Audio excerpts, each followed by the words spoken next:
that we have to use right now compared to P6. I don't know if you have already downloaded this MS Project from the Microsoft website. It has 30-day trial. If you haven't, that's okay, because you can access this through VLab. So VLab can be accessed two ways. So if you just go to your web browser and just type vlab.eng.wayne.edu, you will see what I'm seeing on my screen right now. So I'm hoping everybody is being able to see my screen, correct? Yes, we can see that, Dr. Kazan. All right, so you have two options. You can either download the desktop client, which is the left option, install VMware Horizon client. So it is a better option to my experience, because in the second option, you use HTML. You use your web browser to access this VLab. Okay, so sometimes browsers crash, so you may lose your work. So once you click on this, it's pretty straightforward installation file. All right. So once you do, it brings you this option, the one you see over here. And when you follow the typical login, so you will end up in this desktop. All right. So in the desktop, just like you are starting an MS Word or MS another specific software, you go to your start menu, you open up, you scroll down all the way to project. So you will see the software as Project 2016. Project 2016 is the MS Project software installed in our servers. So if you click on that, it's going to initiate the project. So this will be your start point. All right. So there are different templates, but for your specific case, you will start as a blank project. Let's click on this blank project. Once you do, this is a default screen that you can see on the screen. Let's see what we have here. I mean, it's pretty straightforward. You have the file menu, file, task, resources tab, report tab, project tab, view tab, and format tab.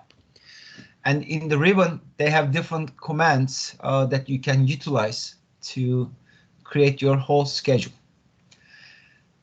And bottom one between the under the ribbon, you will see the timeline. Timeline will show you how long your project gonna take and etc. Okay, and underneath it, we are as a default starting with a Gantt chart. The first column is the indicator, which you can put some indications in terms of your work breakdown structure, okay, and other options. So you can give specific codes. Each activity in a schedule has to have a unique code as an identifier, okay? If you followed your work breakdown structure and if you assigned a unique number for each activity, you can type there, and I will show you in a minute how to assign those codes. So the task mode is another item that you can do. This is, you don't do anything in the task mode column because it's going to assign a scheduling option, which is either manually or auto scheduled. It's always better to set up everything to auto schedule, and I will show you why in a minute. Any specific activity, the task name. So it goes in under the task name column, all right? And whenever you assign a duration, your duration will be displayed here. You can either type through here or through different information, which is the task information. If you double click your task name, you will see this pop-up window, task information. It will tell you different tabs, the general, okay, you can enter the task name here, which will enter some exemplary works later on. Okay, for example, it will be create, okay, architectural plans. Okay. Other than that, the finish date, start date, don't worry about it right now. We will see how to enter them. Then the second tab in this task information is predecessor, successor. And I'm hoping by now you already know what a predecessor is and what a successor is. Okay. Predecessor is a previous activity. Successor is an activity starting after that activity. All right, let's put it this way. So predecessor for previous ones and successor are the future ones. Right now, you see only predecessor, so you control the future activities by assigning them a predecessor. Okay, so once you create an activity for another activity's predecessor, that activity is shown as a successor for that specific activity.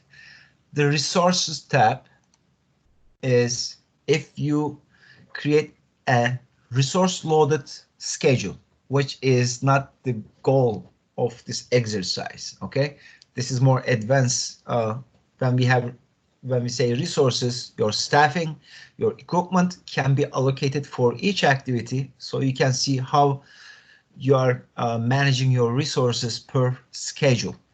But as I said, this is a detailed one, so we're not going to worry about it. You will mostly deal with the general tab and the predecessor tab for each activity. The advanced notes, custom fields, you don't need to even worry about these. As I said, these are mostly for items. But in advanced, we have one option. I will show you later on how to do. You can create milestones for activities. I covered this milestone thing before for the senior design in that scheduling presentation, and for 6010 in the scheduling presentation again, more in detail.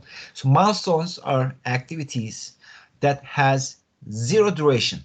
They don't consume resource, okay, but they are just control points that you can start. For example, substantial completion of a project is a milestone. You achieve that, okay, or getting a permit or receiving the permit or permit approval.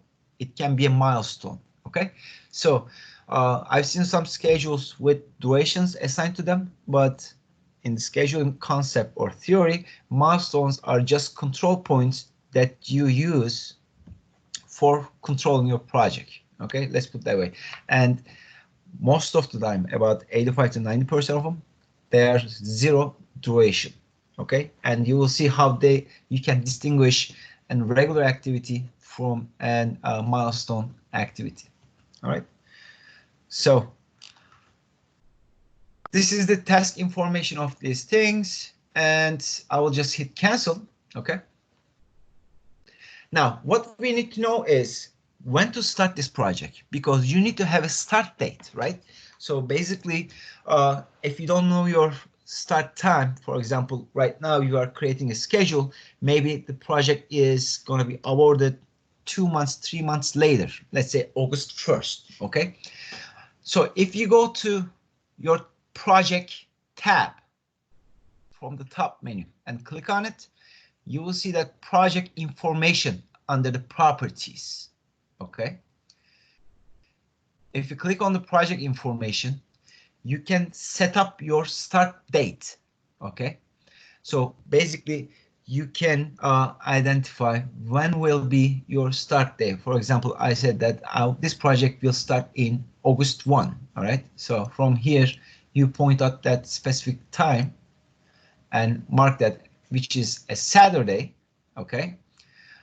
If your project gonna use a work calendar, Saturdays, Sundays are gonna be and no work days. So we will come to that later on, a little bit more detail. But so the calendar is the most important thing that you have to control in a schedule, because there are some calendars, they are just 5 days a week, right?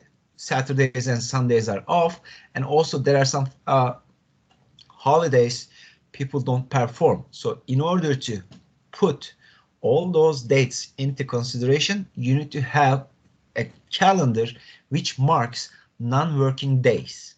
All right.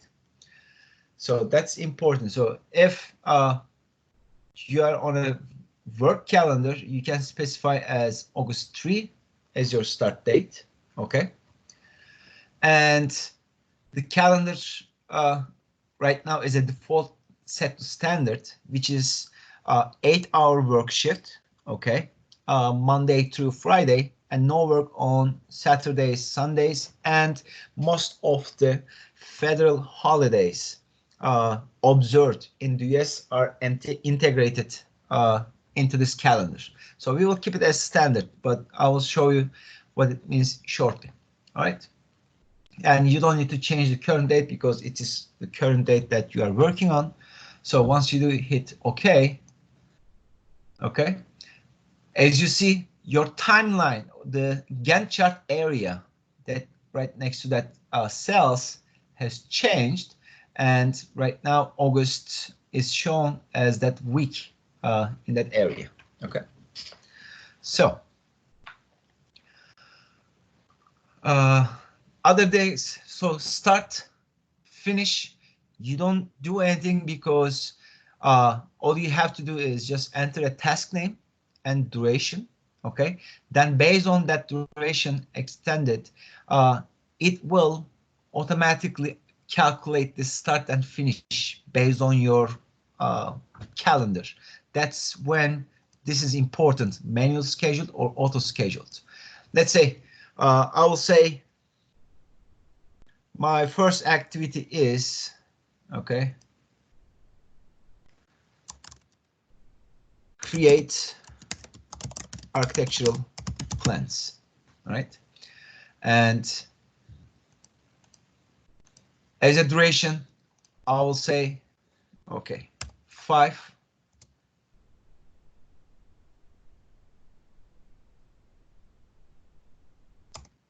I will just type why my numlucky is not working. 5. Okay, it says 5 days. All right. So you see, it did not put a start and finish date. So if I change this to auto scheduled, then it will recognize the start date of this task on the schedule, and it will start putting that start and finish dates automatically. That's the whole purpose of this task mode. Understood? Manual versus auto. Now, since this is your start project, okay, start activity, I would say, there is no current predecessor. So if there is no current predecessor, so it becomes blank.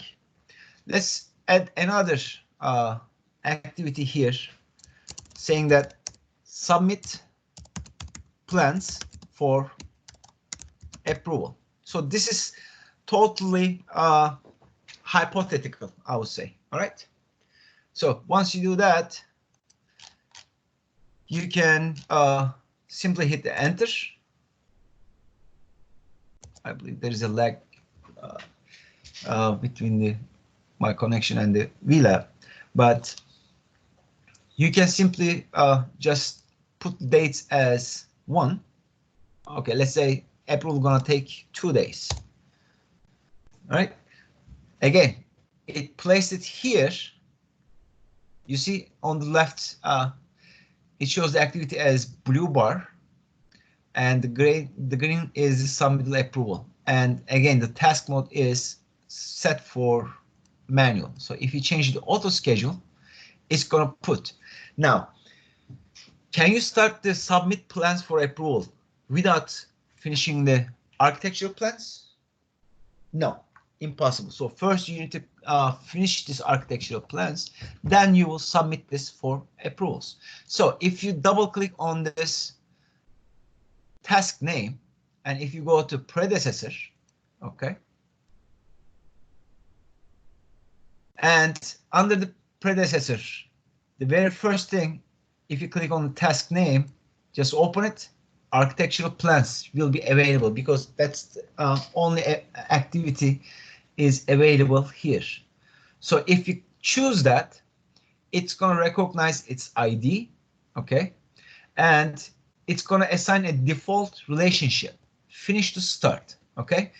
And as you know, we have 4 different type of relationships for activities. It can be finish to start, so a predecessor must finish to start the other activity, okay. Or 2 activities can be start to start, so they can start concurrent at the same time, but they can end different times. That's totally fine, okay. The third one is finish to finish, meaning that the completion date for activities must be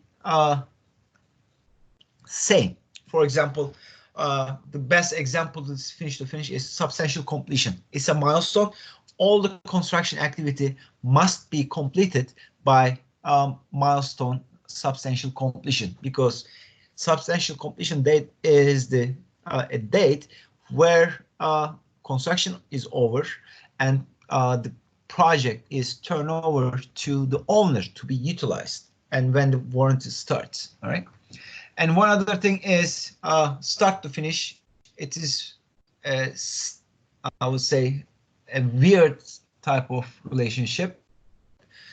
A successor, a future activity must finish in order a previous activity to start.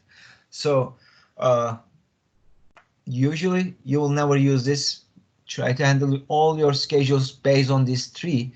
How can you change this start to finish type of relationship? If you flip the predecessor and successor locations, it turns into a finish to start activity. That's a very commonly applied solution. So this type of weird relationship. But anyways, so in this example, creating the architectural plans and then submitting these plans for approval from a building department of a city are 2 activities we included. And this architectural plans is going to take 5 days. And once it is completed, it will be submitted for approval. So therefore, creating architectural plans is a predecessor for submitting plans for approval. And I will assign finish to start activity or relationship. All right. Right next to it, you are seeing a column called lag. So basically, you can postpone a successor if you want to. Okay, 1 or 2 days or many days, as many days as you want, but you don't. It's going to extend your project duration. Okay, so it can wait 1 day, for example, as a cushion, saying that, okay, if I cannot finish in 5 days, what if I give some lag to this plan for approval? So I can use that slack or lag to reflect in my schedule. It's just a cushion or a contingency a scheduler assigns to relationships. But for the sake of this exercise, I will just keep as 0, okay? And I will hit OK. Once I do that, you see what happened in my Gantt chart area. The first activity state, because the 3rd of August is the start, it's continued 3 days.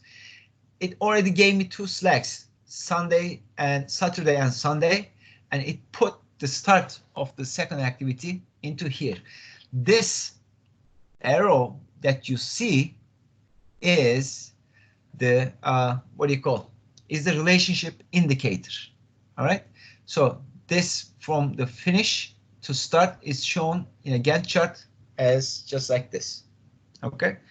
By the way, does anyone have any question let me check my chat area. I don't see any question is being asked.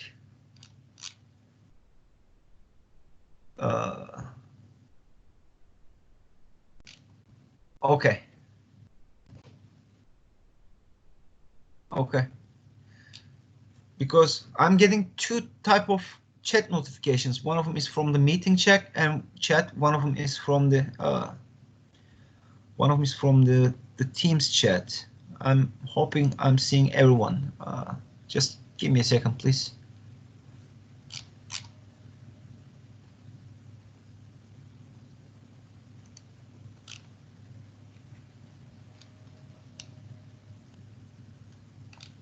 Okay. All right, that's good.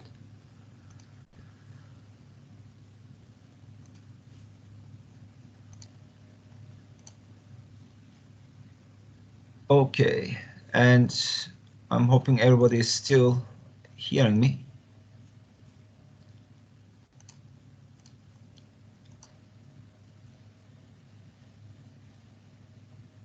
Okay, all right. So, I mean, too many. One screen showing you that what do you call the VLab. The other one is there, so I need to go back and forth. That's why sometimes it's flickering on my screen. But okay, so I'm assuming everybody's hearing me, and I see some yeses. So that is great. Alrighty. So basically, what are these task names? These task names are, I believe, you already created. So it can be different things, such as ordering materials, erecting fencing for site work. Let's put some tasks here. Another one is order materials, for example, right? And how long can it take to order a material? I will just assign a 1 day. Then I will just move on to another thing again in order to assign the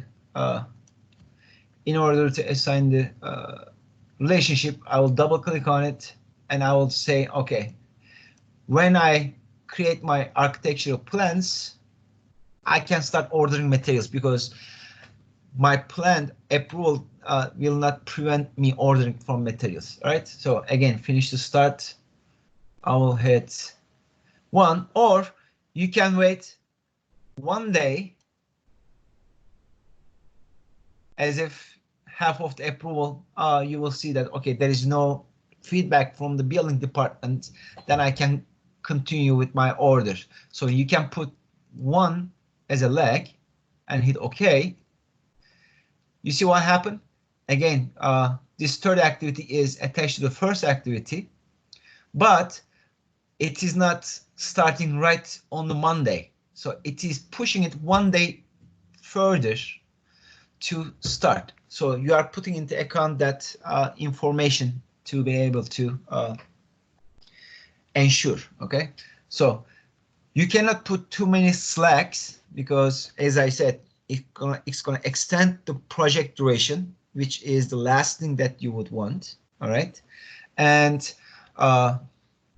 you cannot assign just finish to start to your relationship because it will be the longest project duration. You don't have all the time in the world to work on a project, correct? So, and I believe in the senior design course, you are given only what 1 year? Yes, it is 1 year. 1 year? Okay. So, so you can just simply put all your activities, assign the duration and relationship. Then you can run it and see how long it takes. Then you can start making changes to your relationships. Okay.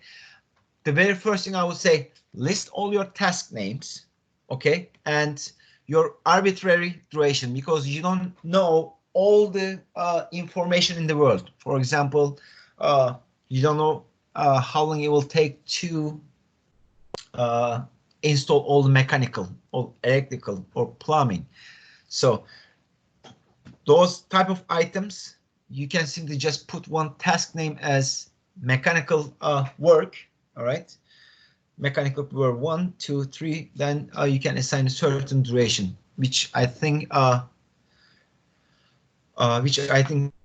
Gruber would agree on it. So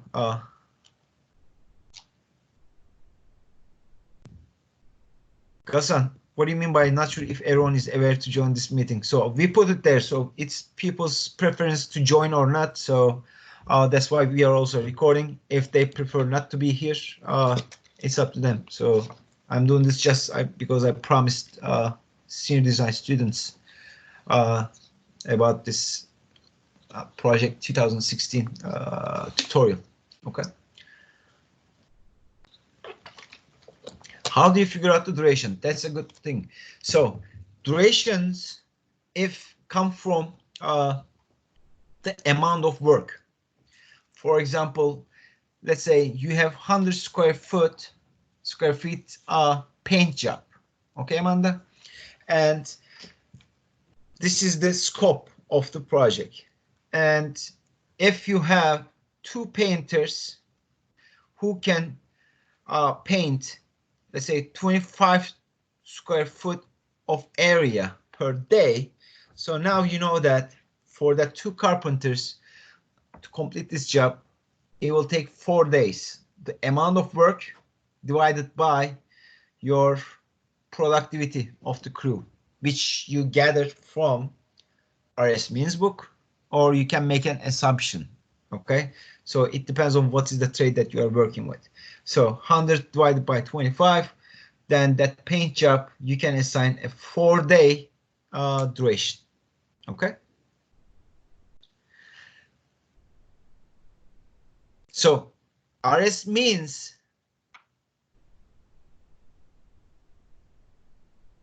yes, you should. You can. So basically, Musa, please make a comment on this, because, for example, you can say that May 1st, Alice, as your start of the project, okay? And then you can show it as in a future date. That's totally reasonable. I mean, I would suggest put May 1st because it is right after this winter semester, okay? As if your construction starts in May, which is a summer month, right? So you can put that into account.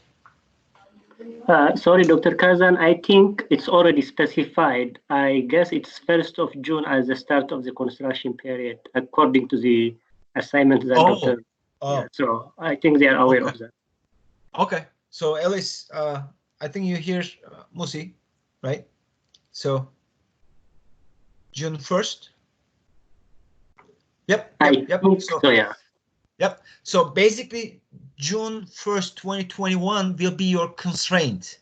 So that's why you will not be so generous on the duration and the relationship.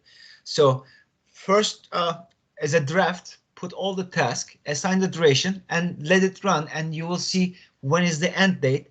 Then you will make adjustment your durations and your relationships, okay, between the activities. And even though you optimized, you minimize all the duration. I mean, what is the minimum duration that you can do an activity? 1, right? And but we already know that their activities will take more than 1 day, so you cannot go lower than that. So you can change your calendar, okay? So the calendar is important. So how are we going to make a modification to the calendar? So then you can specify in your work saying that, okay, for this project, we are using a 7-day work and whatever the working hours. So it is not just 1 shift. You can add a 2nd shift. So basically 1 day becomes a 16 workday period. Or if you have all the money, right, you can make it a 24-hour workday, meaning that you are running 3 shifts in a day. So by adding this, your schedule, even though you put the durations, their completion times will be affected from this. These are some remedies you can apply. But how are you going to change that working days? All right. So when you start your activity here, under the project, if you go to the properties, you will see something like called change working time. So basically, the application that you're going to apply or any change you apply over here going to apply to your whole project in this specific file. So if you click on that, it's going to open the working times. Okay. So let's see what we have here. We already have some legends. As you see, this is a standard project calendar, meaning that 5 workday, Monday through Friday. Okay. And it is from 8 to 5 with 1 hour lunch. As you see, workers are working from 8 a.m. to 12 p.m. Then they are taking 1 hour lunch, and they're continuing from 1 p.m. to 5 p.m. Okay, so the grayed out areas are non-working days. For example, let's see if we can take a look at 4th of July. Man, 4th of July already is on Saturday, but you can assign those days as non-working days. All right. So, for example, give me a date which falls in a calendar as non-working day in the middle of the calendar. And this was a horrible year.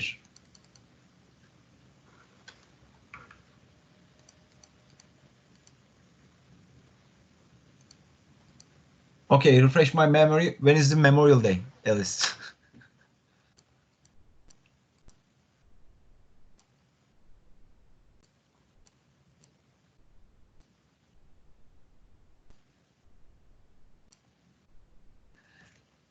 May 25th. Okay, let's see if we have.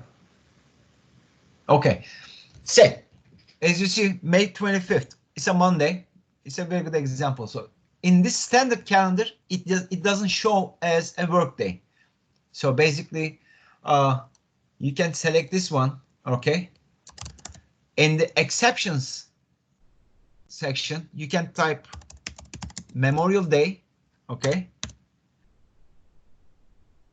And you can choose that as your non-working day. You see? Memorial Day, and it turns out to be a exception day or non-working day. All right. So you can assign as non-working. It's already defined. All right. So you don't need to worry about it. So by just typing any day that you don't want to put in your schedule, or you want your scheduled calendar to realize as non-working day, you put them in the exception box. Okay. So if you delete this in the exception, again, it will turn into a working day. All right. So it's good to first design your calendar. Okay. And determine what will be your remedy to as working hours. So how you can create a calendar in the MS project. Again, this is under the project tab where it says change working time. Okay. If you click on that, you will receive this. You will see this window, and it says for calendar. If you expand this, you will see that there are 3 default calendars. One of them is 24 hours. Okay. So from 12 a.m. to 12 a.m. and all the days, 7 days of work and 12-hour shift. So basically, you're just utilizing all hours in your calendar. If you can change it to the night shift, okay. Monday through Monday through Saturday. It's Sundays are non-working days, and it is just also include the night shift in your calendar. In order to create your own calendar, what you can do is you can click on this create new calendar, and it will ask you what will be your baseline, your start time. So I will just name this as, for example, test. Okay.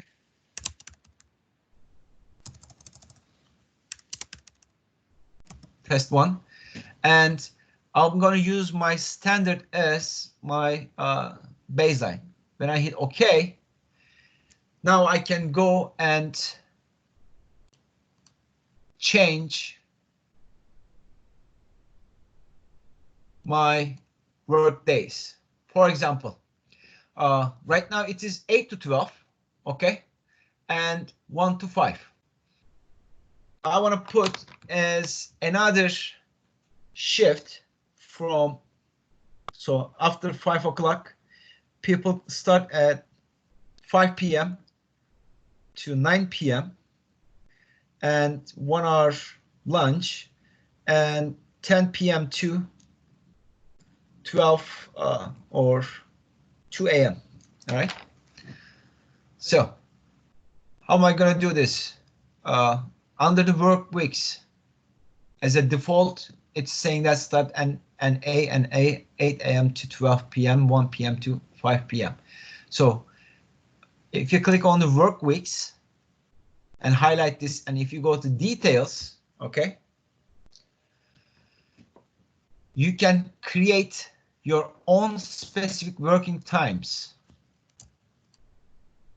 I'll choose all my days,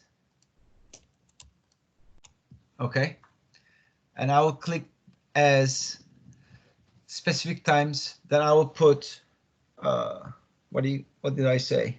I said 8 a.m. to 12 p.m.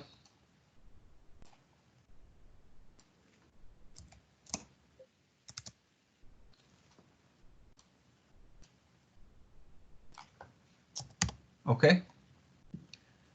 The second area gonna be 1 p.m. to 5 p.m. And the third will be 5 p.m. to 9 p.m.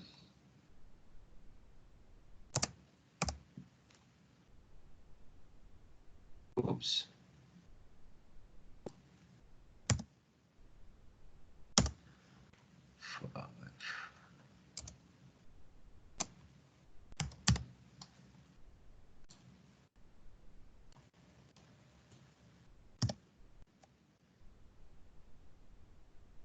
Okay, and the other one gonna be 10 p.m. to, make sure you assign the correct time over here when you're setting up. Then it will be 2 a.m. It comes 10 p.m. Well,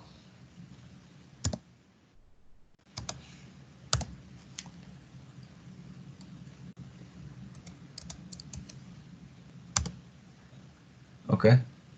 I don't know if it's gonna change it or not. It's changing. Oh my god. But you can change this to, anyways, once you assign it, hit OK. A start shift must be later than end of the previous shift.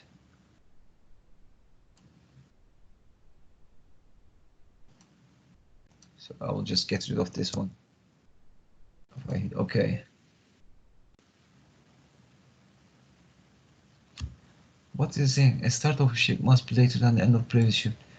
Am I missing something? AM and PM? No. 1 p.m. to 5 p.m. Oh. I think it doesn't allow me to here, so I will just put this as 9 p.m. I mean 6.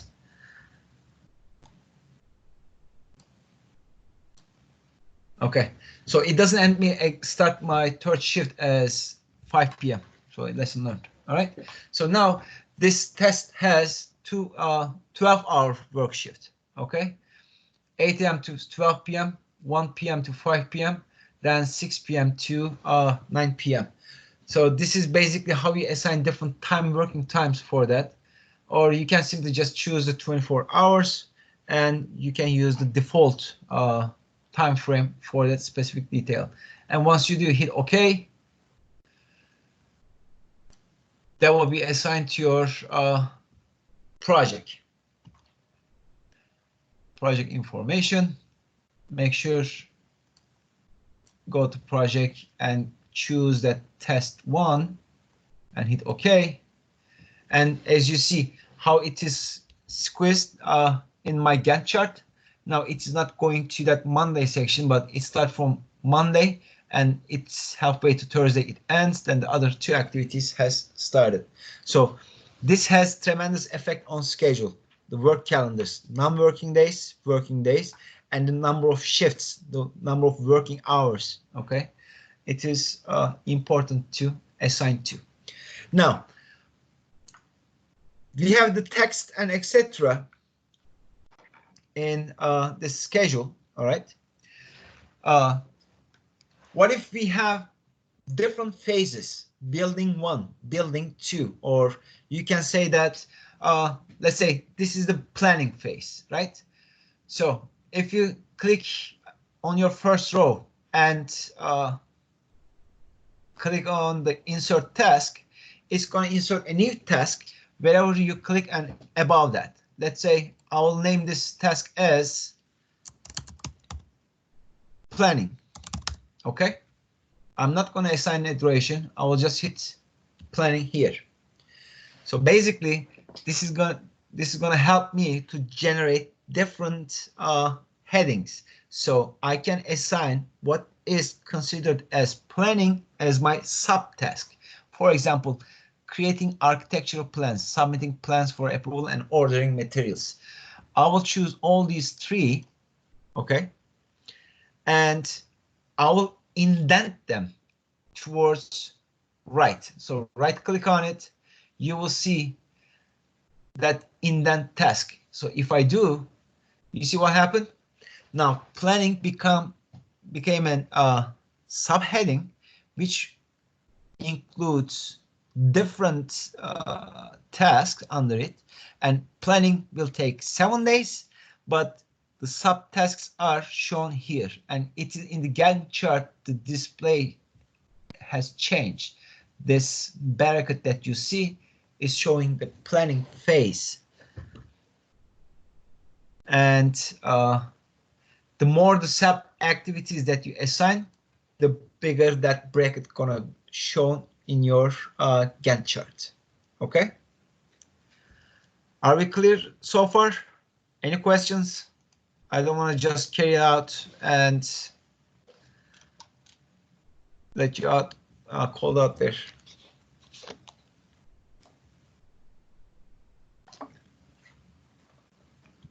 Anybody, please at least say no, so I will know that I'm not just talking myself. I think everybody is in mute, microphone mute. That's why they are not responding, I guess. No, I mean in the chat, so they can type. It doesn't mean. Okay, Ghassan. Especially those in the senior design course. I mean, 6010s are also important, but the 6010 students can get a hold of me every week and every day by using the Teams. But those in senior design might not. Jacqueline, for example. Are you okay, Jacqueline?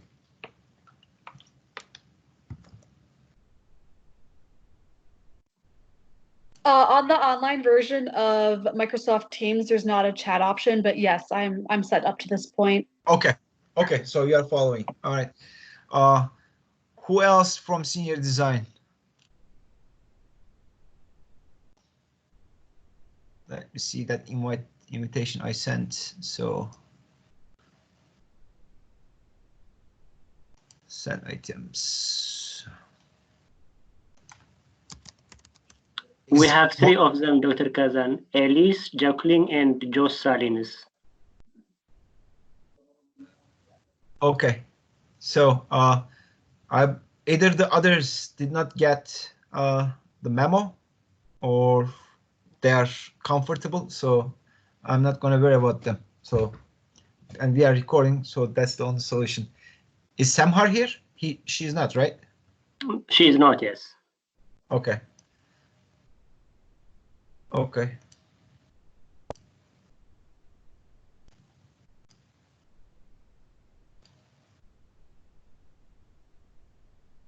Yeah. So, I mean, those in the senior design and 6-10, you are at advantage because you can approach anytime. Okay. Oh, Jose is also here. Okay. So, I mean, this is open to 6-10 for learn anything. So that's fine, Brandon. Thank you. All right. So are we understood how we create different phases? So, for example, the purpose of that planning.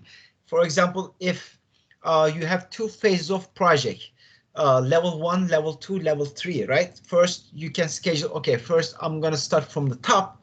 I will do renovations in my level 3, then I will come to down. So you can schedule them based on that work order if you prefer. So it's a good practice to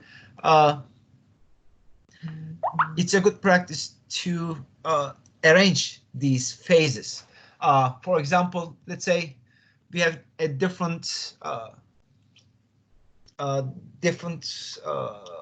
task. Let's say erect fencing. Okay, then you can go erect or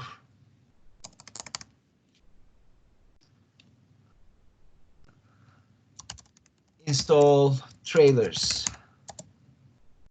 Okay, then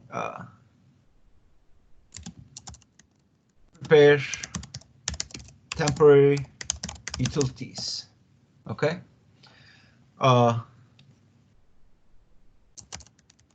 permits.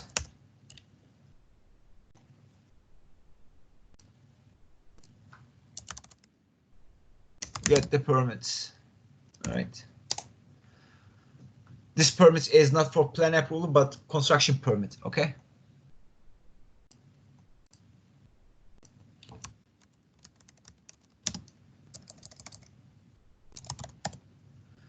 Then install signage.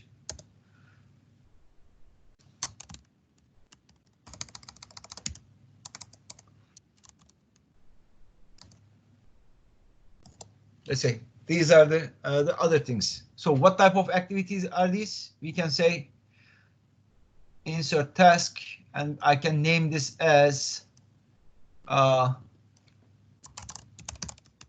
mobilization. Okay.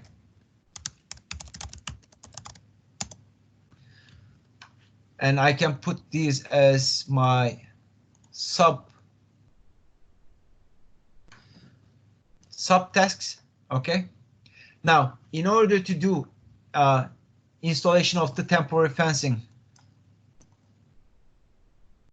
let's say install fencing.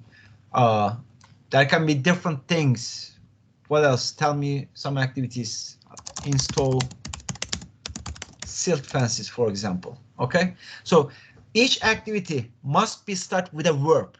Okay, let's put it this way. In the scheduling aspect, that's what we do. Every task name is a verb and a noun. So install fencing, pour concrete, erect the steel framing, get the construction permit, submit plans for approval, order materials, and so on, so on. Okay, so this is the tradition, or this is the way to enter the task names into this schedule.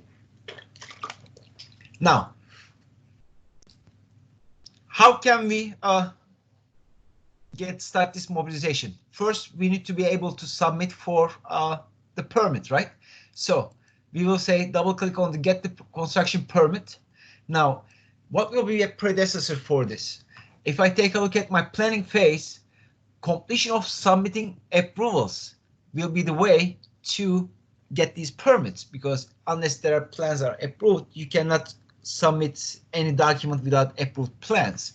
So therefore, I will assign the submit plans for approval as a finish to start relationship to this specific activity. So once I get my construction permit, okay, it can become a, it can become an activity. So, but this time, since it is a very important activity, I'm going to mark this as a milestone. So what I will do is I'm not going to assign a duration, okay, and I'll hit OK. It's going to be 0 day. Okay, so when I assign 0, you see how it is differentiating from my other bar graph? It becomes a diamond shape. So in MS Project, this shows that this is a milestone that ties to another activity. Then I can also start, all right, install fencing. Once I get my approval, I can put my install silt fences plans, submit plans for approval.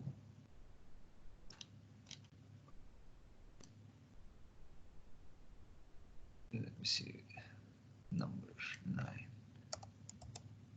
Okay, I will assign the number 9 as my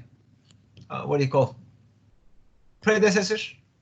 So I just check this number, I couldn't see it over here. Then I will assign a duration of, okay, for this job installation, it will take me 1 day or 2 days, whatever that duration is. I will assign 1 day for installing the fence to secure the perimeter. Okay. Now, also other activities such as installing trailers and getting the silt fences installed, I will say, okay, these all can be, once this perimeter is secured, I can start them, and it will assign 1 day. And the others, you can tie them to finish to start to, for example, finalization of the fencing, or you can attach it to, for example, installing while installing the trailers are continuing, preparing temporary utilities also can be start at the same time, start to start. So this will take 2 days. I can assign it. So this relationship is assigned to the specific activity. All right. Then installing the signage and installing the silt fences are also can be attached to any specific activity. It is all just a planning. So basically what you are doing is you are creating your game plan to start this specific activity. Again, install signage to install fencing, finish to start, so it will take 1 day. Installing silt fences will assign to our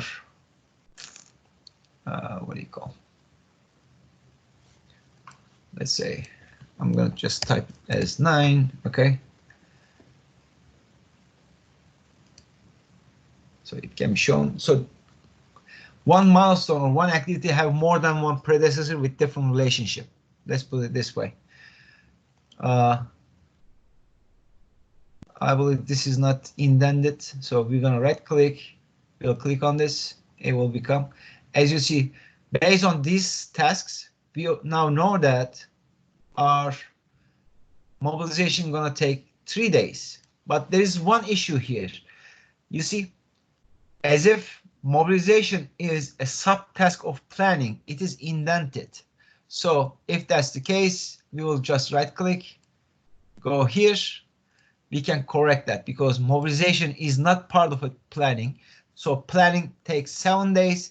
Mobilization to the site only take 3 days based on this specific activities. So that's why indentation is important, and you look out for that.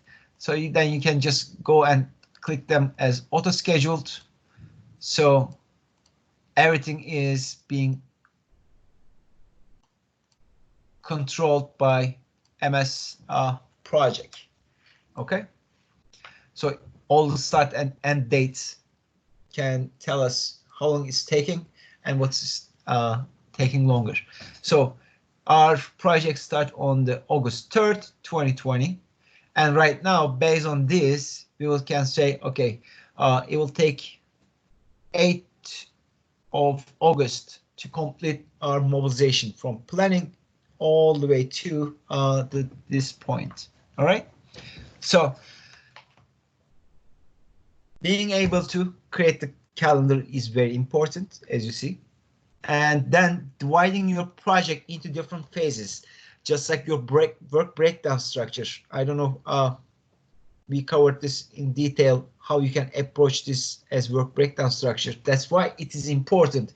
If your work breakdown structure is created good or with a logic, then all you have to do is just transfer that logic, dividing the project into work packages into your schedule. Then the scheduling software takes care of the rest of the items. So, and right now it is, for example, creating anything. We know that there is something called critical activity. Do we know what the critical activity is right now in the schedule? So let's make it a little interactive. So I can take a drink, water break.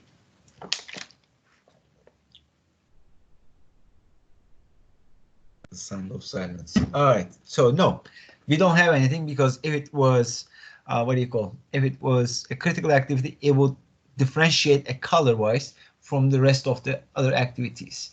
If you go to View tab, okay, and in the View tab, you can see, oh, it's the format. Oh.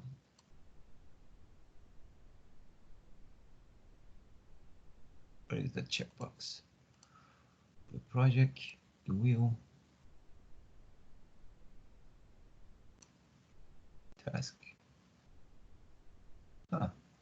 There used to be a box here to check for the critical activities. Under format. Okay, under format, I'm sorry.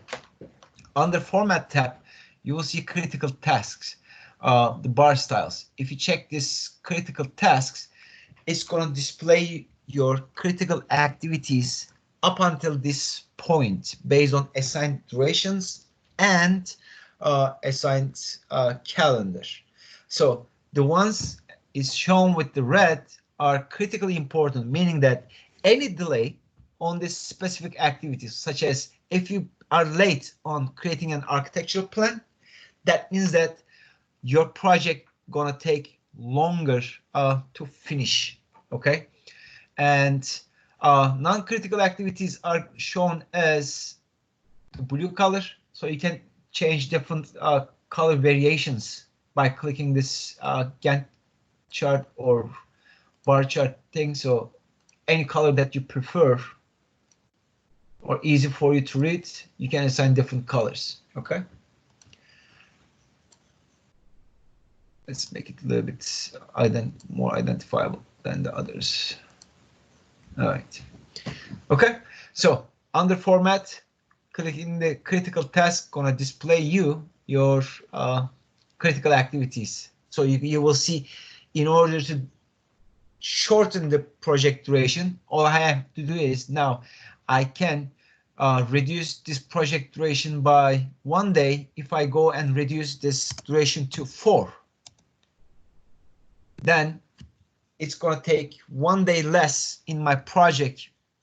You saw how it changed the whole specific length of the items. So this is why it is important to be able to see what are your critical activities. So if you click on the specific bar, it's going to highlight the row it belongs to. So it will be easier for you to identify which activity needs to be managed. What else? We learn how to create phases. We learn how to enter a task, how to assign a duration, and we learn how to assign a relationship in a specific calendar. Now, there are different columns that you can include. For example, if I shorten this a little bit, all right.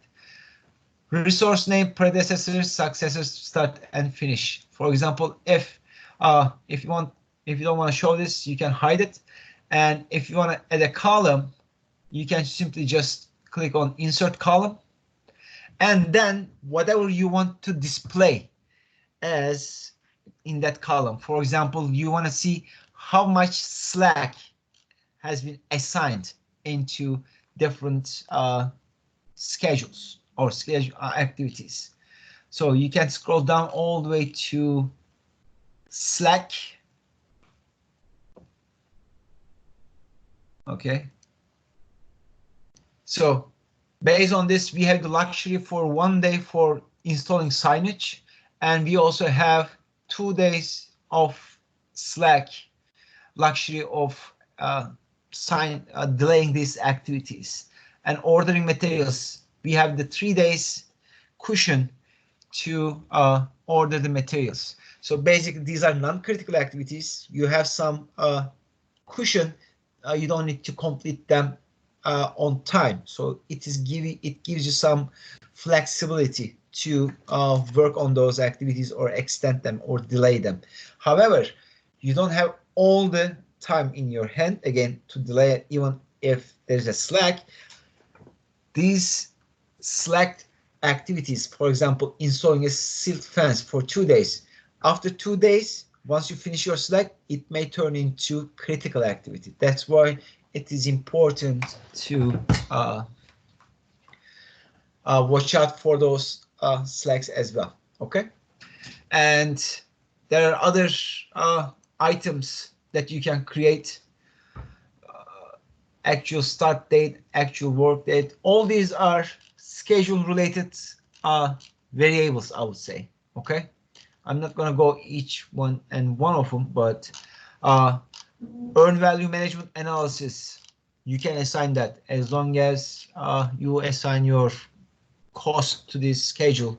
It can calculate all your CPI, SPI, or cost variance, and etc. So these are more detailed discussed in scheduling class that we will be offering in fall, hopefully, if everything goes well.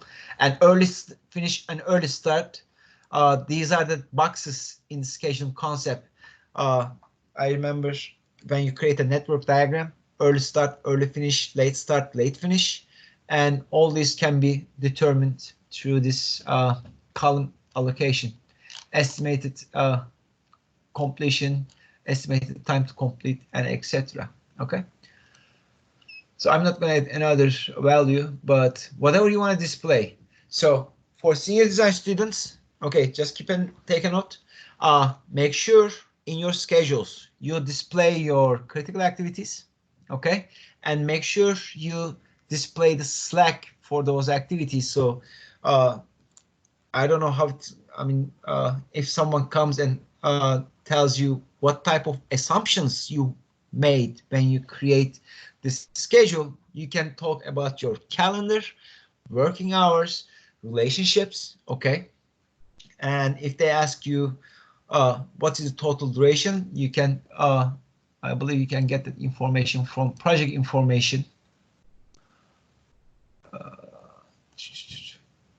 but once you run it, I believe it will tell you.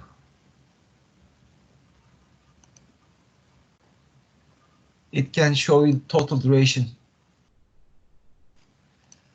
in somewhere, but anyways, I can find you for that. There is this button. I mean, the pop-up, it tells you how long the total duration for this project in a written format, so you don't need to dig into your calendar and calculate this in days. For example, right now, the finish is Sunday 9th, 2020. Okay, that's the timeline displays on your screen.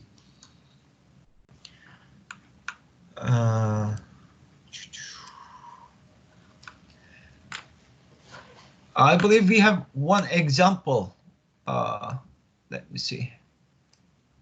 Dr. Kazan? Yes. There was a question mark in the last activity. Do you know what that means? Like in the days, This? 1 day, yeah. It says estimated. If you uncheck it, it will turn into actual.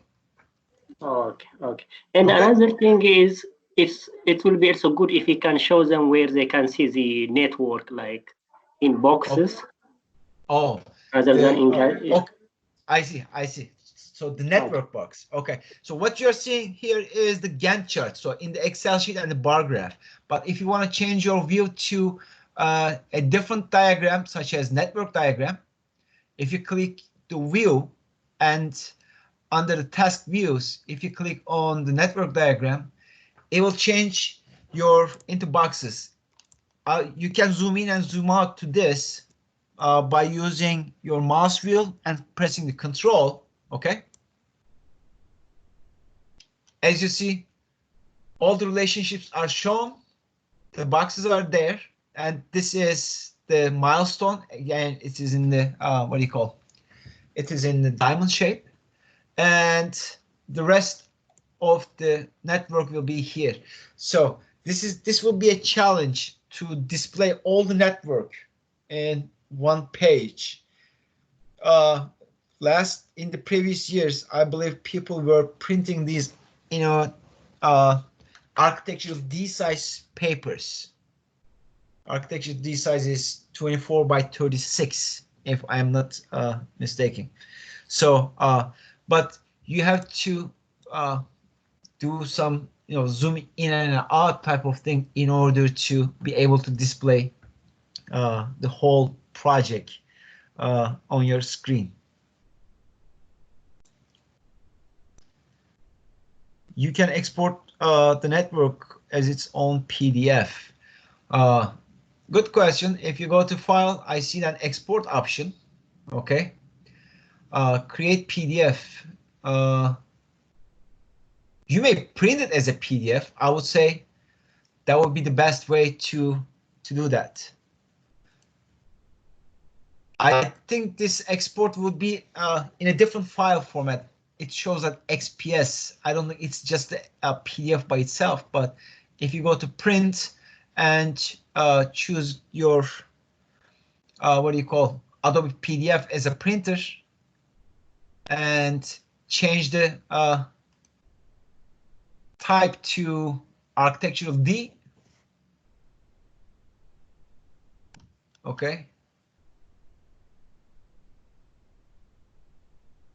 Oh, it doesn't allow me to. The legends, the margins.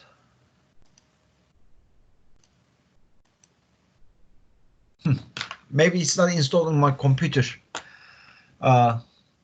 You can change this letter size to architectural D size.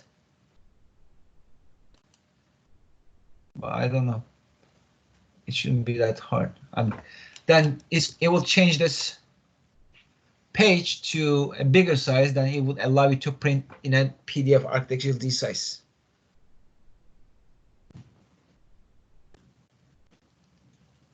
Not necessarily, Ghassan.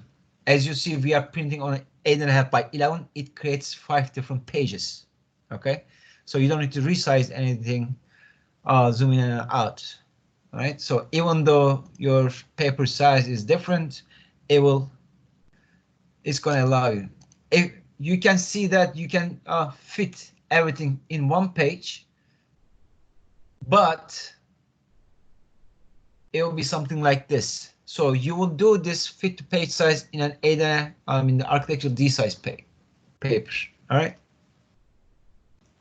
So this is how you access to network diagram, and if you want to go back to your Gantt chart, again, under view, under the task views, you can click on the Gantt chart and you can go back and forth between this type 2. I'm not sure what John Gruber is requiring students to submit, so I'm not going to make a comment on that. Musi, did John Gruber say anything about what type of submittals they have to submit in a paper size form? Yeah, he have given an announcement in the past 2 or 3 days. So there is some instructions that he stated how this can be reported. Okay. Does he want the Gantt chart, or does he want the Gantt chart? Yeah, he wants the Gantt chart and probably the network also, and he specified like the paper sizes that they can use. There is instruction anyway. Yeah, I didn't try it, but he put some instruction. Okay. So basically, the page is just going to print and what do you call? Changing the printer to your whatever the printer that you have, PDF printer, I would say, because otherwise, if it is other things, it will be you will need a plotter. Then you will go to the page setup. From the page setup, you will change the fit to, okay, and for the specific letter size, hit OK. So it will shrink down everything to that specific page. But even though you choose architectural D size, I don't think you will be able to fit. So probably there might be more than one page of what do you call? More than one page of PDF, I would say. Okay.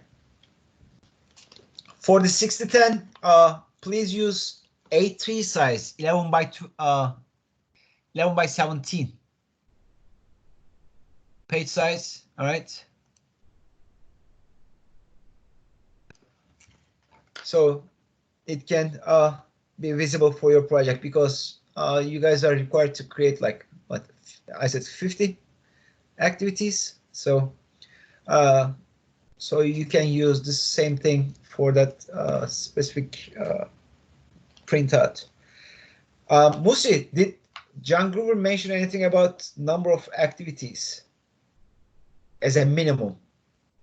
Not exactly. I mean, for the first submission, yes, he said 100 activity, but definitely there is much more than 100 activity, because it's going to be a complete project.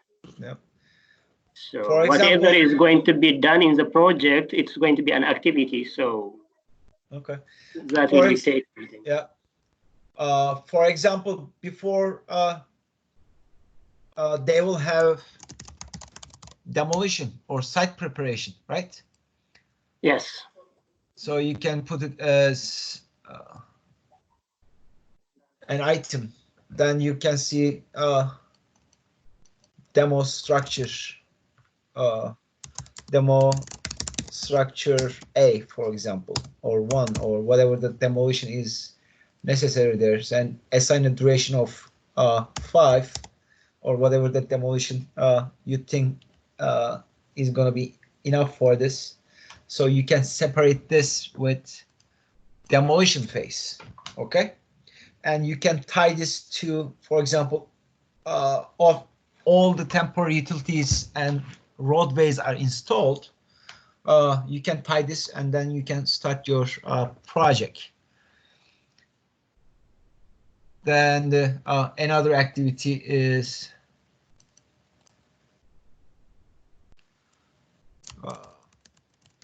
site work or site preparation. Okay. Oops.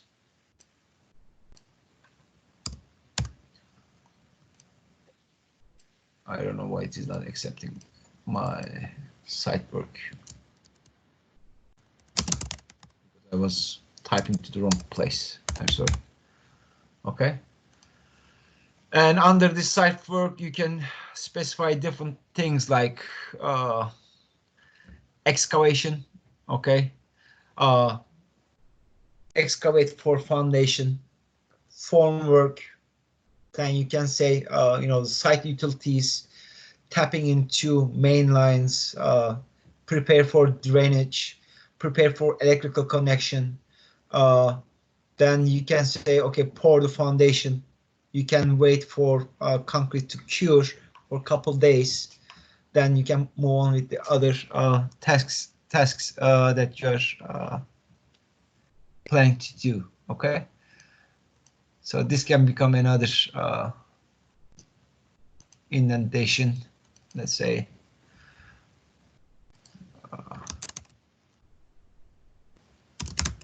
excavate for foundation. You can say that, okay, this will be an indent. Then you can assign specific duration for this. And you can start scheduling your activity. Now, the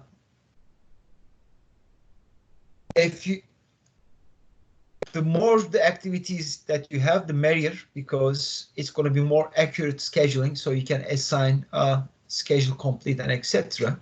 Okay. One thing I just realized, where it says view, you can change from days to weeks, so it can shrink or scale down your Gantt chart. Okay, it is under view. If you go to zoom, you can make it days, you can make it months. So you have to decide on based on the what do you call, the length of the duration, how you're gonna display it. Quarter days, as you see, it is bigger, so you cannot even see it. So it's good for keeping in the days. So if there are too many activities, you can put it as months, so it can be visible on your screen.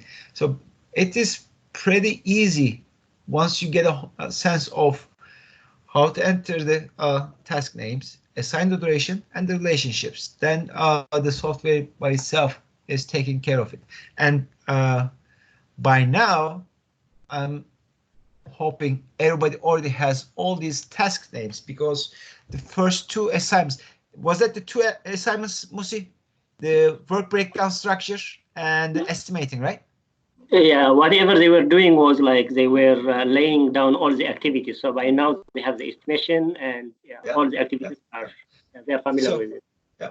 So if someone working in this practice, if you prepared your project based on a good work breakdown structure, it will help you for estimating purpose very easily, and also for scheduling. You see how they're connected to each other. If you did work a little bit more at the beginning while you are creating your work breakdown structure and activities, then everything is taking care of each other. Estimate is related to that. Scheduling is related to that. Then the more detailed project is, the more accurately you can control your project and update the schedule. And at the end, you know, you can deliver the project on time according to the given information. What else we can mention this in the project, MS project. These are summary tasks. We already mentioned about you know, the phases, task views, task information. So everything is just double clicking on this. And for example, as I said, there can be more than one, what do you call? There can be more than one predecessor for an activity. For example, let's say, okay, this silt fence, let's say I will start this also when I start installing my fencing. So if I install fencing, and if I put it as start to start, okay, hit OK, they will be also connected. So it's going to control everything together. So that's totally normal, saying having more than one successor or having more than one predecessor. Then let's say excavate for foundation, and let's say construction.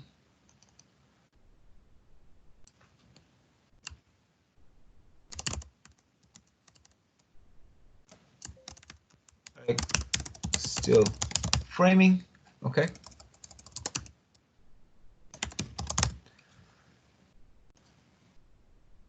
And again, this will be indented to up behind. Let's say it's going to take 5 days.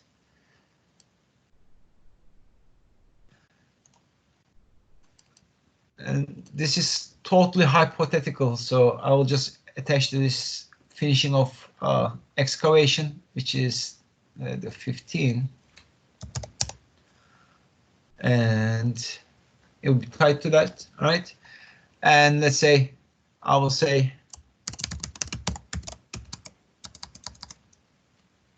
substantial completion, all right?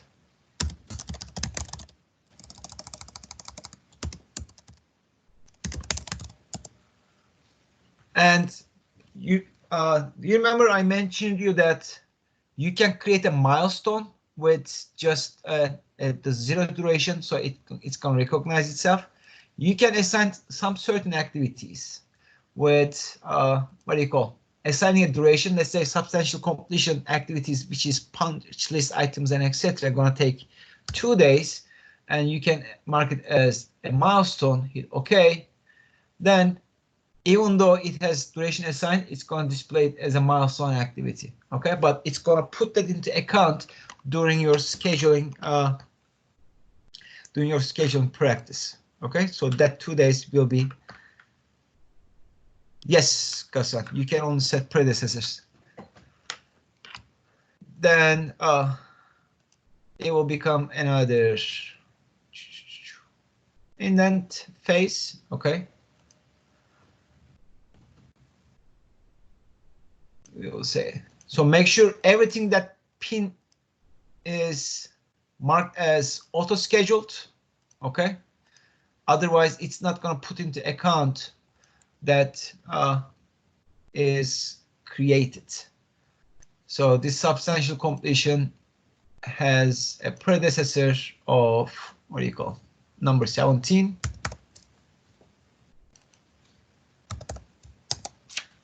Okay. So it became a milestone. No, milestone, as you see, the duration shows as 2 days, but it's shown as a milestone legend. If it shows as a bar, then it becomes an activity. That's why I said it's not a good practice to assign duration to your milestones. You can put substantial completion as 0 day, okay? Then you can include another activity here saying that punch list items. Okay.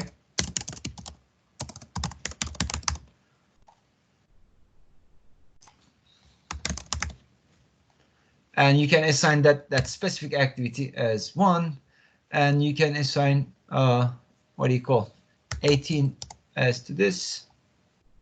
Hit OK. Then you can represent that.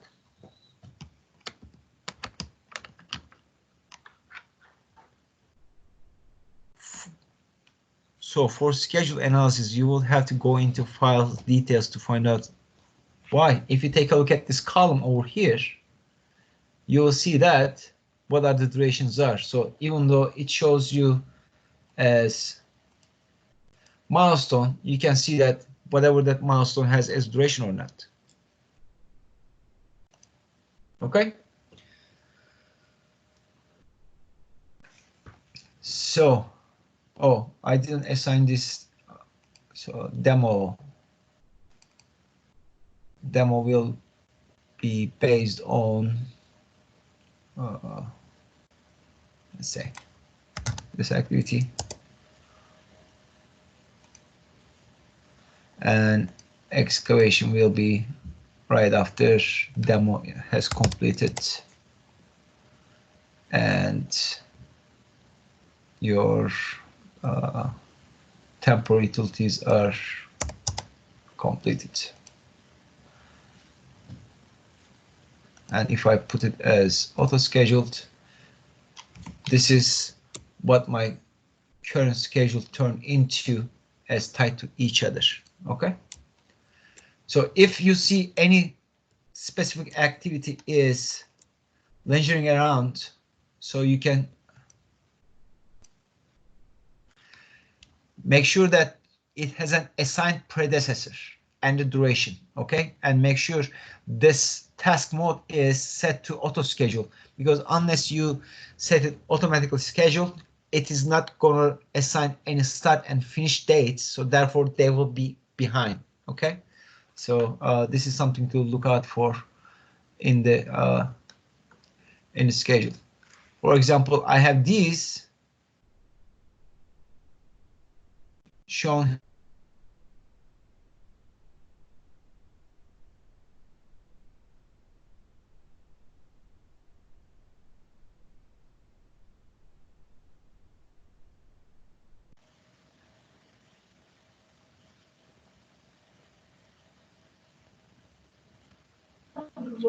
Hey, Dr. Kazan, your voice to be okay. Yeah, I think I got disconnected. Can you guys see my screen? It says my internet went back and come back. Yeah, this is the thing about the future. I mean, yeah, okay. All right. Sorry about that. But anyways, so this is how to put that schedule together. I believe we have one example from what do you call? And then if you go to File, Save As, and wherever you like to save this, make sure you email this file to yourself to work on later on. Otherwise, once you log out, it will be erased from the what do you call? From the VLab. Okay, so you will go to Browse, save your desktop, and test schedule, and it's good practice to put date, okay, and save. And you can close this one. If you go to back, this file where it says test schedule, like an Excel sheet. So this is the MPP file. It is not XLS file. So MS Project has a file extension of MPP. So you can keep this. And later on, if you want to work on it again, you can simply just go open, then browse to your specific project schedule, for example, this one, and hit open. Then it will create your new your schedule, so you can make modification or you can keep working on it as you require. So what you are looking at here is a project from that garage example, especially for senior design students.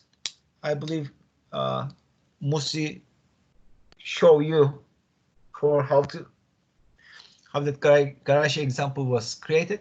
Okay, so I created some specific activities for this. Let me see if I can find it.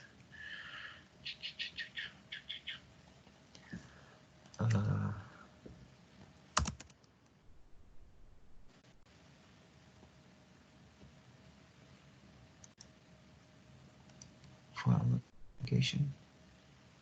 Okay, so I will minimize this for now. I will also minimize this one. I will also minimize this one.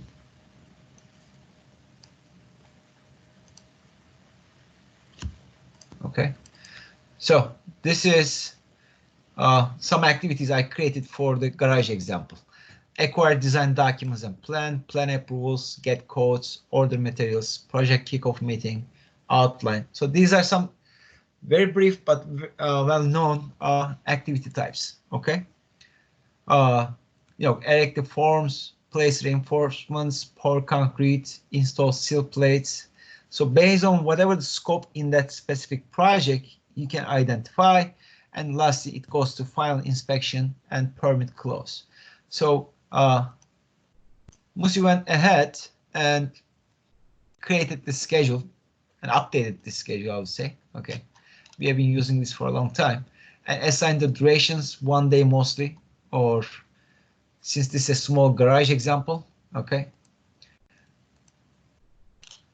so if we go to format, identify the critical tasks, we can see which tasks are critical in that network. Okay, which ones have slacks. We can just insert column and say slack.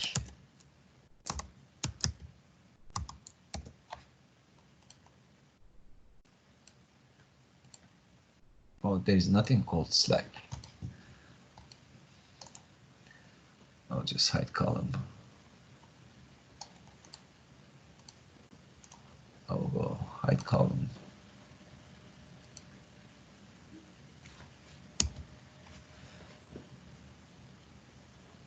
Okay, slacked.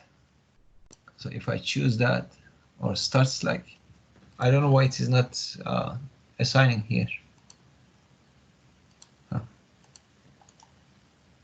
Hide column.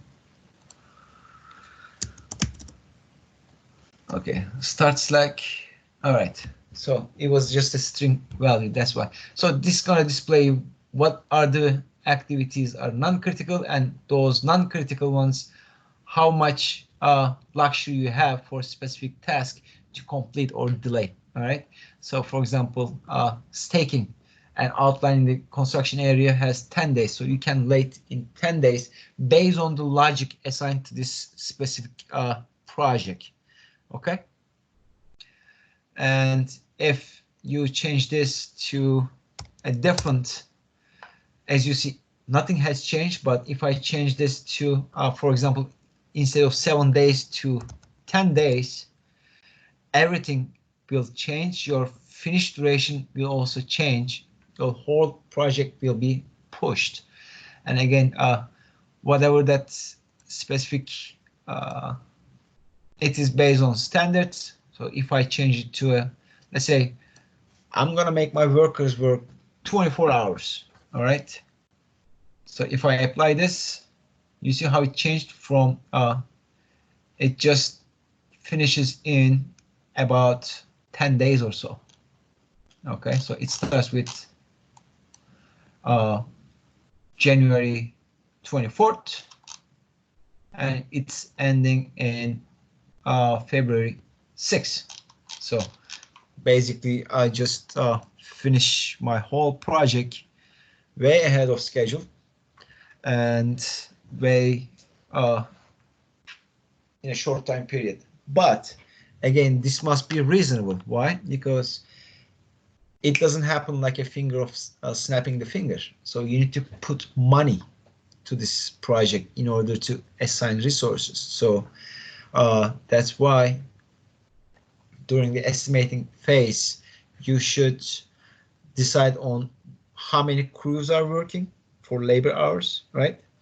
And the shorter the project is, the less general conditions cost or less indirect cost. And if you recall our cost estimating lecture, we discussed different type of costs. So there is a sweet spot or a decision point by the planners whether or not it makes sense to change the calendar to a 24-hour or 12-hour workday.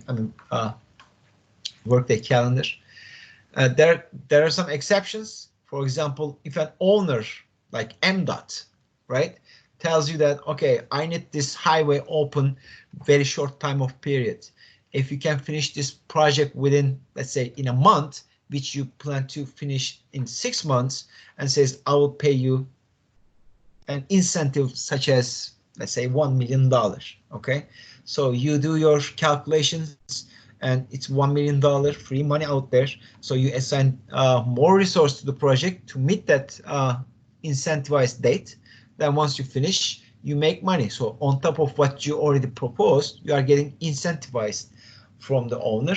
So it's a no deal breaker for the companies. So most of the time, especially for critical projects, they do apply that incentive, or in order to make the contractors work in a different time frame or different time calendar. Okay, so Wayne State sometimes utilize that. For example, they did this for Anthony Wayne Apartments, if I'm not mistaken. They did this for different projects. So it is very commonly used in the industry, in other words. Okay, any questions? Oh, by the way, the predecessor column in your Gantt chart area, you see, for example, it says 2SS, meaning that project kickoff meeting was assigned as a start-to-start relationship to plan approvals and to get the appropriate permits. Okay, so basically, you are having a kickoff meeting with your subcontractors. These are soft activities. They're not very resource-consuming activities, but it's so it's just increase the activity size in a schedule. But just for the sake of exercise, we included this. All right, so it mentions that this specific kickoff meeting activity has start-to-start relationship with plan approvals and getting the appropriate permits activity. That's what it means by SS.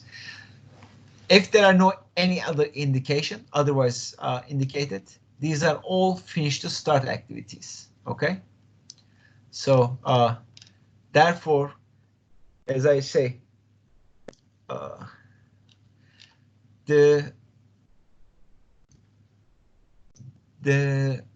finish to start activity gonna cause your project go the longest duration.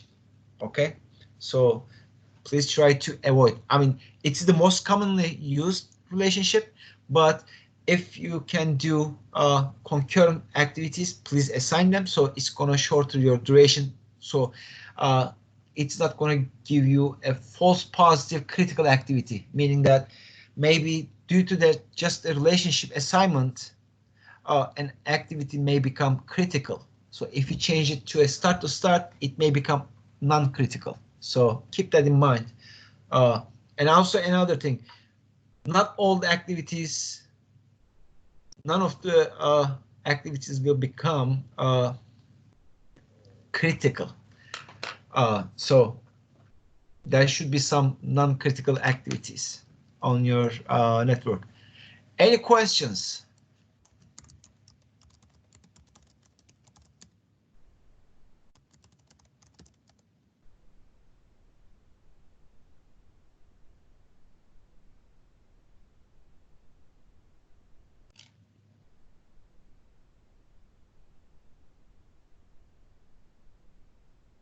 Just to double check. So we must create minimum of 50 activities from start to finish. As a minimum, yes. In the 60-10 exam, I mean the term project, yes, Farah, you're correct. As a minimum, I want you to list 50 activities, okay? From the beginning of the project till the end of the project. The difference for you is you cannot include the planning phase, I mean the approvals, because that project was already approved and bid out, so that means that the plans has been already approved, but you can put something like pre-construction or mobilization activities such as fencing, the pulling the permits and etc. But not too many. I don't want to see too many soft. I mean, it's like a logic. So based on your understanding from that, from the scope, you will be able to create Okay. Any other question?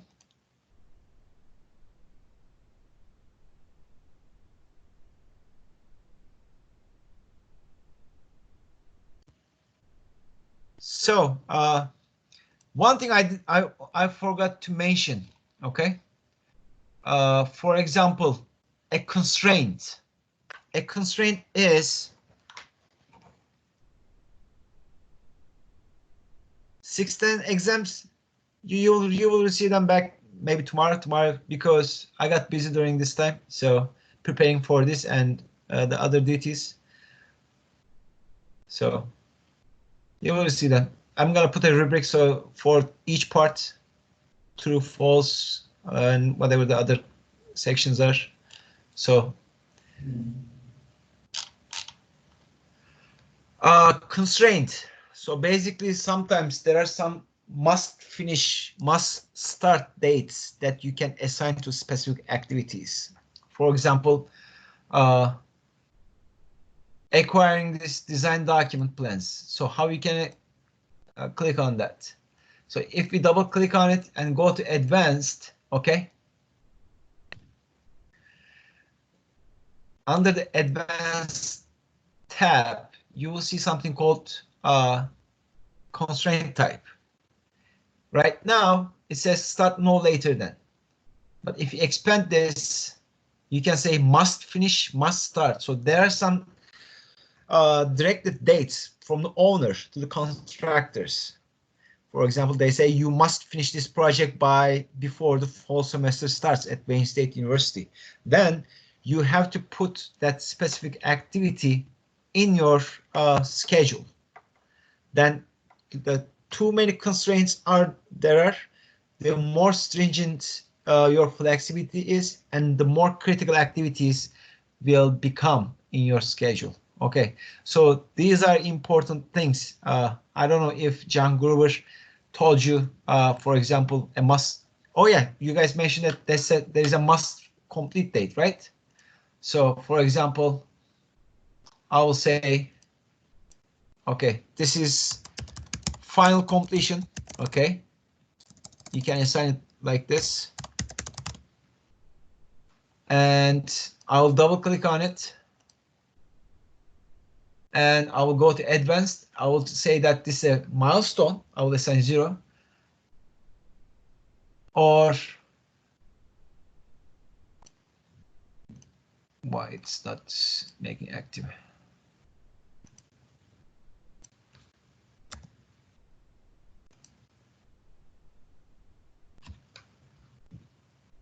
It becomes,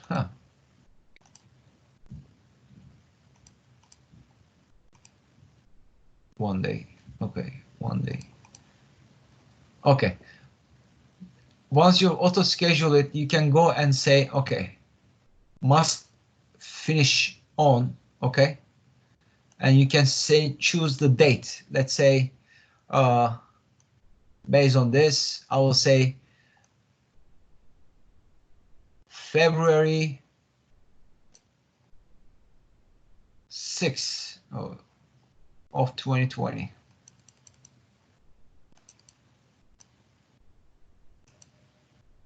Hit OK. All right.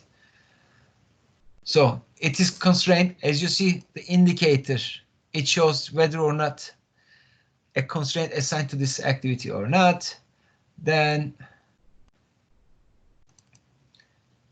you can change this to a milestone.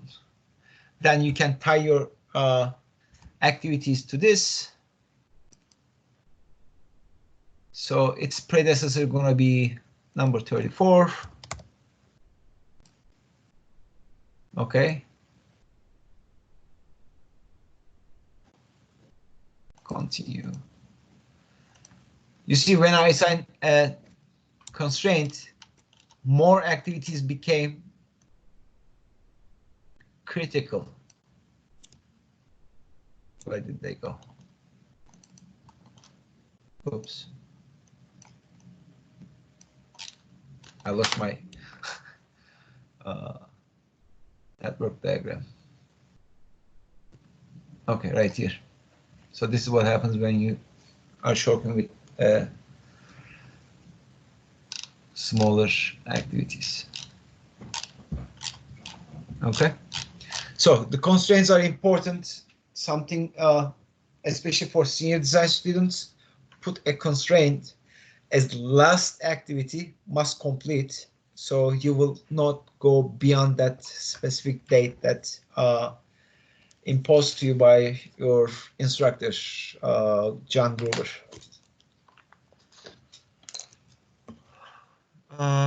We mentioned the constraints, we mentioned the tasks.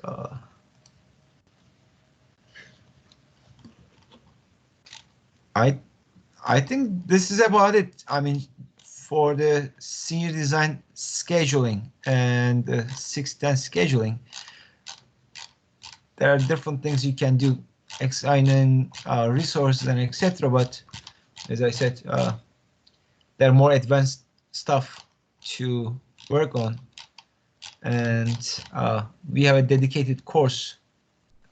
I believe it's a 7,000 level course. So if you like, you can register for it, which I know CM students gonna register, but undergrads, you have to come for graduate study to be able to take that course. Musi, any comments or anything that you see, Dr. Kazan? They may also need this because it has been some time for me. No, I think he covered everything. I don't see any additional thing to be discussed actually. Okay. From the audience, do you have any questions? Or is there anything that you may think that I didn't cover that you think you may need it?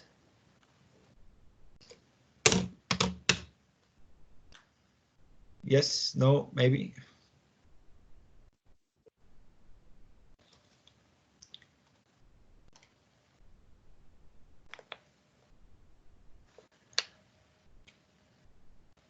You have a question for BIM. BIM is different. You can ask later on, but just for this scheduling thing.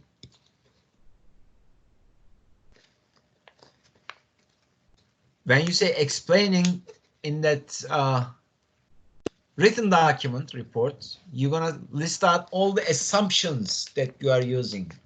So when you create this project, what type of calendar, what type of productivity rates, how did you come up with this logic and etc. So yeah, if that's mean by explaining, Farah. And again, I don't know if does senior design students today, do they submit any written report, Musi? Not now, but ultimately they are going to submit, yes, a Okay. written report with all the information that they have used, assumptions, everything actually. Okay. And not narrative. Besides all these numbers, they are going to submit a narrative and cost benefit analysis. Okay, so yeah, so basically then if they also need it, basically you can do your assumptions. How did you come up with work calendar? How many hours your crews are working, and etc. Okay, so for the scheduling part, you can explain what is the total duration. Let me see where what's the total length of the project button in this new version.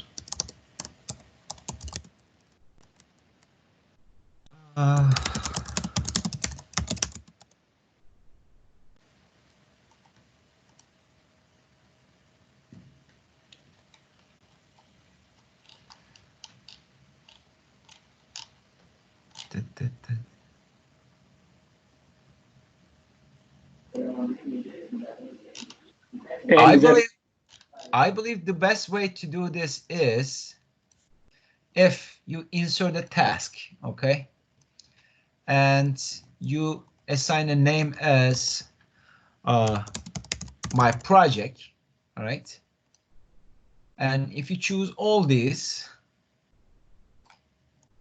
and indent them underneath that, continue. Okay. So this garage project keeps 40.13 days based on whatever that assumptions applied. Okay, so that's a way to get a shortcut, I would say, to get total duration for the whole project. And this minus 88 days doesn't make sense, but I don't know what do they mean by minus 88 day. I believe it happened after I put that, what do you call? After constraint. Yeah, after constraint, right? It went bazooka, so okay. Right column. All right, so based on this, the whole duration became 4013. So make sure on the very first task is something like see my senior design project. So you will get automatically from the Excel, I mean from the MS project, the total duration. So you don't need to count the days from start all the way to the end. Okay. Anything else? I know I set this up as 1.5 hours. We went beyond that, but sorry about keeping you guys busy or here to deal with me. But as I said, I want to do this, and I promise. So hopefully it will work out, and everything will be clear in your projects.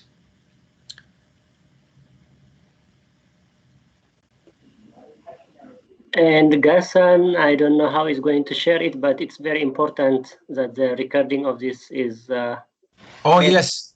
That's yes. very important. Yes. Because there were so many people missing from the senior, so they may ask later on.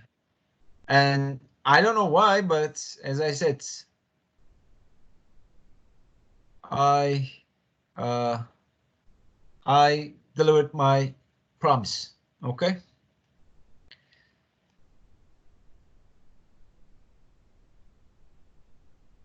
Amanda is okay.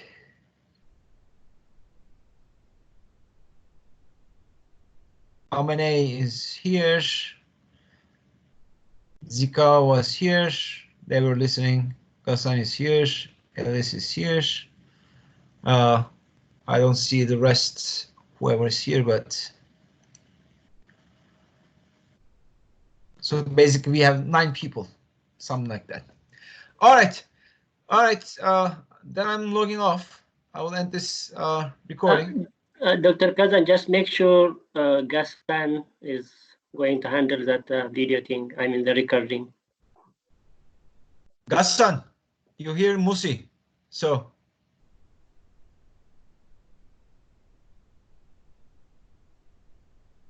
It will be available in this meeting chat.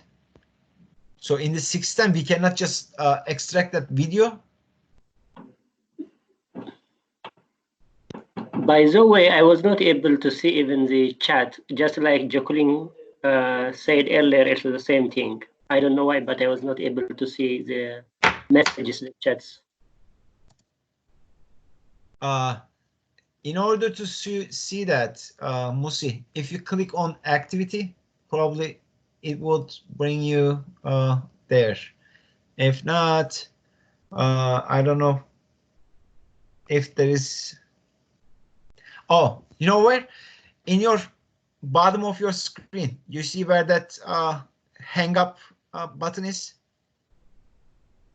There is something called show conversation. If you click on that on the right hand side, it's going to open that conversation. Maybe since I'm just following this from the browser, it might not be showing me everything. So I don't. Okay. All right. So Ghassan, it's all on you. You started it, so you're delivering. Make sure that Musi gets a video file of this conversation. Okay. So I'm making you responsible from this. All right. Anyone else with any questions?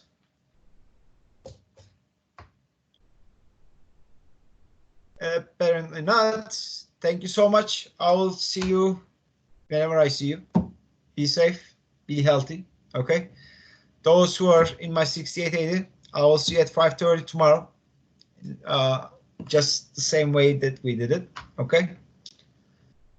And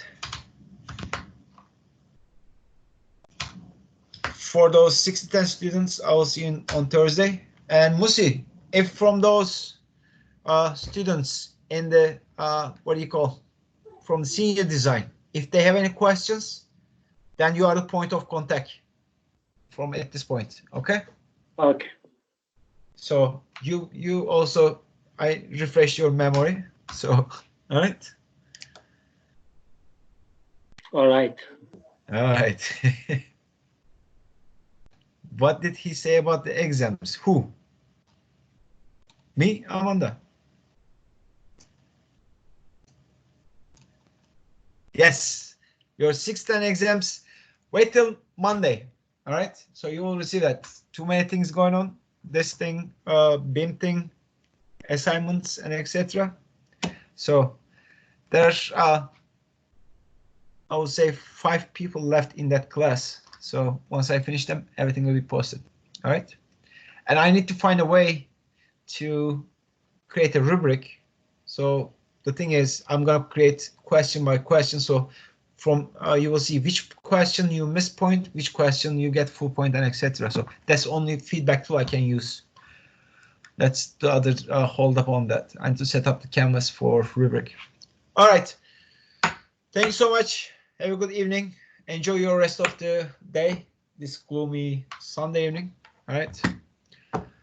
Take care.